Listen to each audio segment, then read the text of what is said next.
Hello everyone, আজ শ্রাবণের চতুর্থ সোমবার মানে শেষ সোমবার। বাইরে প্রচণ্ড মুষলধারে বৃষ্টি হচ্ছে। এইদিকে আমি রেডি হচ্ছি আজকে একটু বাবার মাথায় জল ঢালবো বলে। অফিসের জন্য রেডি হয়েও যেতে পারিনি, বাইরে প্রচণ্ড বৃষ্টি হচ্ছে, তাই ভাবলাম যাই বাবার মাথায় জলটা ঢেলেই নিই। তোমরা কারা কারা বাবার মাথায় জল ঢাললে আমাকে একটু কমেন্ট করে জানিও প্লিজ। অফিস থাকার কারণে প্রত্যেকটা সোমবার ইচ্ছা থাকলেও জল ঢালা হয় না, জলটা ঢালা হয়, কিন্তু এরকম এই শাড়ি টাড়ি পরে একটু সেজে গুজে জলটা ঢালা হয় না। আজকে যেহেতু যেতে পারলাম না বৃষ্টির কারণে, তাই ভাবলাম না বাবার মাথায় একটু ভালো করেই জল ঢালি।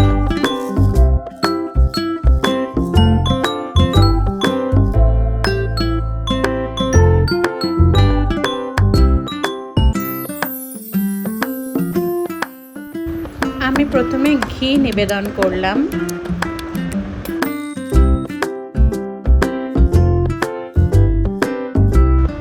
তারপরে মধু নিবেদন করলাম,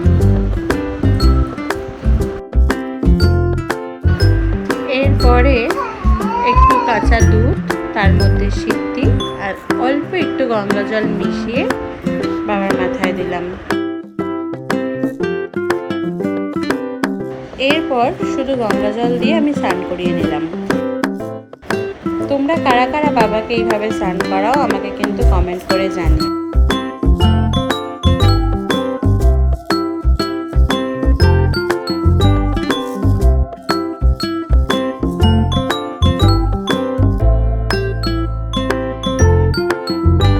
তোমরা যারা আমার এই ভিডিওটা দেখছো তাদেরকে আমি বলে রাখি, আমি এই মূর্তিটা আমি মিশো থেকে পারচেস করেছি। তোমাদের যদি কারোর এই মূর্তিটা খুব পছন্দ হয় বা ভালো লাগে তাহলে আমাকে কমেন্ট করতে পারো, আমি তোমাদেরকে লিংক দিয়ে দেবো। জানো তো, আমি না পুজোটা নিজের মতো করি, কারণ আমার যেটা মনে হয় আমি সেইভাবে করি। আমি কারোর কথা শুনে এইভাবে করো, এইভাবে করলে ভালো হবে, আমি এইভাবে করি না। কারণ তোমরা যারা আমাকে চেনো বা জানো, আমার এই সংসারটা খুব কম দিনের বা খুব অল্প দিনের, আস্তে আস্তে নিজের হাতে গড়ে তোলা। আমাকে অনেকেই বলেছিল যে মূর্তি পুজো করতে নেই, মূর্তি পুজোর অনেক নিয়ম, মূর্তি পুজোর নিয়ম মানতে পারবি না।